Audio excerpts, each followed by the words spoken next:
Hey, Nation, back with you. We're with Peter Kujawa at ConnectWise, a frequent interview subject a couple times a year. How you doing, Peter? Doing great, Harry. How about yourself? Oh, pretty good, pretty good. You told me as we were teeing this up that you're down having some sun and fun at the HQ in Tampa for Well, the end I'm, of the I'm get I'm getting some work done and getting out of the cold of Wisconsin for a few weeks. That's correct. Yeah. Yeah. Well, hey, recently, my friend and yours, Rich Freeman, at Channel Holic, uh, posted up a piece he did with you about some more of your quantitative analysis. And why don't I hand it over to you? What's news? What's the quarterly report? What's news? A couple of things. You want me to share my screen with you, or Yeah, yeah, go what, ahead. what would uh, what would work best for you? Yeah, yeah, no, this is more intensive. We'll make this on camera after all, but yeah, go ahead and share out. Okay, So there's a few things that I think are really key themes to Q4. Yep. Number one is revenue growth was down year over year in 2024, and we believe that it's due to the U.S. presidential election. This is a correlation that we ran, and we ran this in Q2 after Q2, and we ran it each quarter, and this is the full year. So what it shows is in each of the last presidential election cycles, revenue growth year over year for MSPs was down 5.4 to 11.4%. Last year, the pattern repeated 6.2%. This is total revenue growth. So this includes project revenue, which we'll talk about in a bit, was pretty ugly the last couple of quarters. It includes hardware, so product, not recurring product like cloud. It includes, of course, managed service revenue. So what we've seen is in each of these, and we believe it's due to two factors. One is the non-incumbent party. It starts in January and spends the entire year running ads and messaging that says how bad the economy is and how much better it'll be if I'm elected.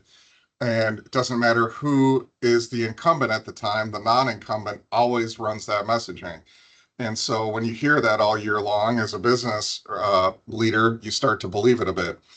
The other thing is uncertainty. When MSPs customers are signing projects and looking to sign a new contract for services, etc., uncertainty causes those customers to pause. And so after November, you start to see after the election's over, there's certainty regardless of who wins, and business owners can start pulling the trigger on contracts again. And so the other pattern we've seen is the year following presidential elections have all been nice bounce back years. And so we're optimistic that 2025 will be the same. Uh, Yeah, yeah. I'll pitch in here a little bit. This is more qualitative, but we made back in the day. We made a boo boo. I think it was 16. And we did three cities in Texas for 1 day workshop, an antivirus workshop, Monday, Wednesday, Friday. Well, the election was on Tuesday, and our attendance tanked. I mean, we were almost talking to the empty room that Wednesday, and so there is that. Uh, and again, I think regardless, people are just distracted or whatever. Um, and then the other thing is I like your facts kind of laid out over time because it does show. Yeah, there we go. It does show that correlation.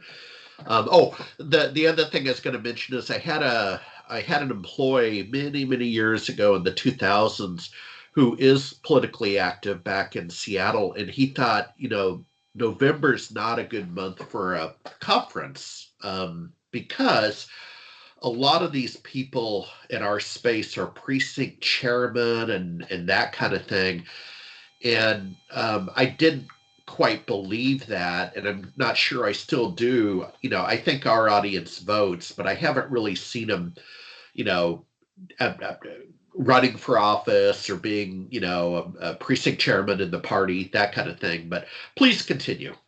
Yeah, I'm sure there's some degree of correlation, but as you recall, our IT Nation Orlando this year started the day after the presidential election. And so I was doing a presentation to a room of about 400 hosted guest attendees, and it was the day after, and I looked out and there was a guy in a Trump shirt and hat just sitting there with a huge smile on his face, and thought that's a pretty bold move, my friend. In a room of 400 or 500 people, whatever it was. So, but our attendance at IT Nation was great. We Yeah, had, as you were there, so it was. so I'm not sure that's an issue, but it definitely, the data shows that it affects buyers, and so for MSPs who felt that there was something going on last year, our data says that indeed there was. I'm going to jump ahead. We'll circle back to profitability, but I want to jump ahead to one other revenue trend that's really important, and that is this trend. And each of these data points is a year over year. Sorry, let me pull this up full screen. Are you seeing the full screen? I am. I Okay. am. So each of this chart's a new one we started running last year, and the intent was we were really trying to get our head around organic managed service revenue growth for MSPs. And the issue we had with some of our other data was that we had private equity in there, and private equity growth reflects organic and inorganic growth. So if they go out and buy a $10 million MSP, next quarter it's going to show 2.5 million of growth, even though it was acquisition fueled, correct? Right?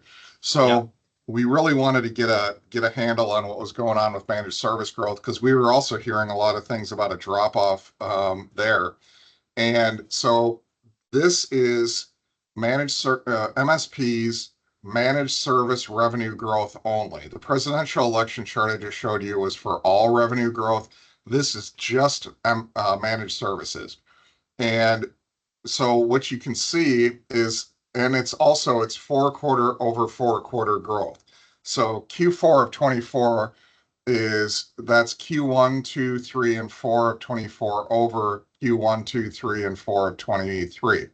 So that was 9.9%. So what you see with this chart, and why I wanted to talk about it, is when you go back, and if you went way back off of this chart, you'd see growth rates historically somewhere around 12%.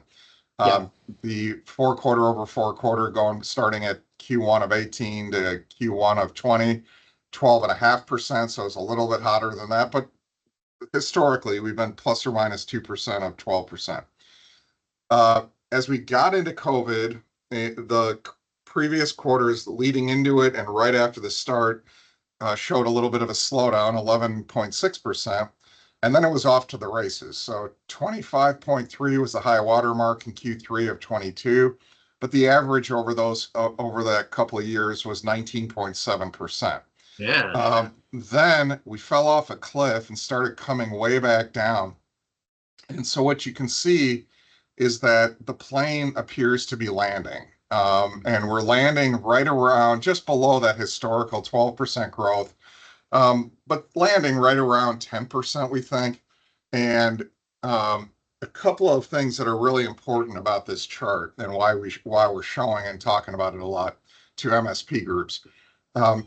Number one is it looks really bad, right? I mean, you look at this and say, wow, we're here, that's bad. In reality, as I'll show you in a bit, our gross margins and profitability are better here than they were here. So at the height of that revenue pop, a lot of it was fueled by inflation. And so MSPs were increasing their pricing on labor rates and on managed services 4, 6, 8, 10% in some cases. And they were doing it because they had to, because of wage inflation. Wage inflation was running double digits, and so they were having to increase prices. The problem is, yeah, this revenue pop looks really awesome, but in reality, the wage inflation negative impact was hitting those MSPs faster than the positive benefit of the price increase. So think about it this way. You're running an MSP and 80% of your cost of goods sold on your managed services is your people. And on a Friday, one of those people comes in. Today's a Friday, Harry. When I was running an Oh, MSP, Valentine's Day. That's why I'm in red, and I got this is Red Hat software, so there we are. there you go. Well, this is as close as I've got to red. So my IT Nation shirt. The but you'll remember back Friday. Well, when I was running an MSP, Fridays were the day that the techs would knock on your door and say, "Do you have a minute?" And you always knew what that meant. You were going to have to do an increase to keep the tech or let them go. Um, so if I'm an MSP, and again, 80% of my COGS and my managed service is my people, and those Friday calls are leading to increases of 8, 10, 12% on wages. Um, the when is that cost increase going to show up? It's going to show up in the next payroll period, right? I just increased their pay. It's going to go up almost instantly, and it's going to negatively impact my margins and my income statement in next month. The customers that they were working on aren't going to increase till their annual renewal date. So it could be 6 months, 8 months, right? Yeah. And so we saw this really nice pop here. Now, also in the early days, first year or so of COVID, there were a lot of customers that made the decision to outsource for the first time. So there was certainly a fair amount of new logo growth here. And I'm not minimizing that, but a lot of this was fueled by inflation. And so seeing wage inflation come way down, which we are seeing in our data, is a huge net positive for MSPs. Yeah. Yeah, man, as usual, my brain is full. Hey, let's wrap on this, and we're going to circle back to you in a few months. You said, or did you have one or two other points? Forgive me. Yeah, you wanted to see profitability. That was my question.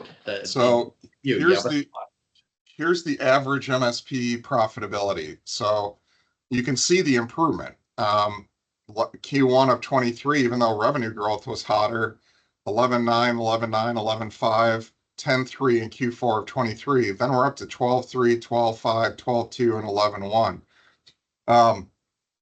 And so Q4, we always see a dip in EBITDA. That's mostly tax moves and expense pull forward in G&A. But Q4 of 24 was almost a full point better than Q4 of 23. So, so overall profitability is fine. If we can get projects back on track in Q1, if we can keep managed service revenue growth around that 10%, and MSPs just need to, it's a blocking and tackling. They've got to make sure they're focusing on efficiency, what they're spending, pricing, all the blocking and tackling stuff, and we'll be fine.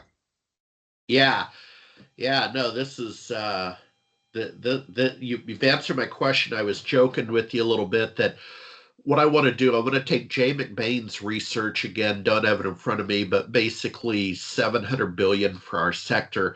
Then I needed the average profitability rate. And then I want to compare it to other sectors of the economy. So, I sometimes I feel like my job with my audience is to help people think beyond, literally beyond the box. Okay. And I like people to have perspective, right? What's this mean compared to healthcare, defense, that kind of thing, energy, Sure. and so that will be a companion blog to this interview.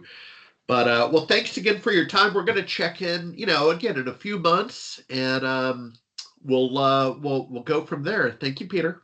Yeah, thanks, Harry. Always nice talking to you. Let me know next time you want to get together. All right, all right. Have a great Valentine's Day. Bye bye. Thanks. Bye.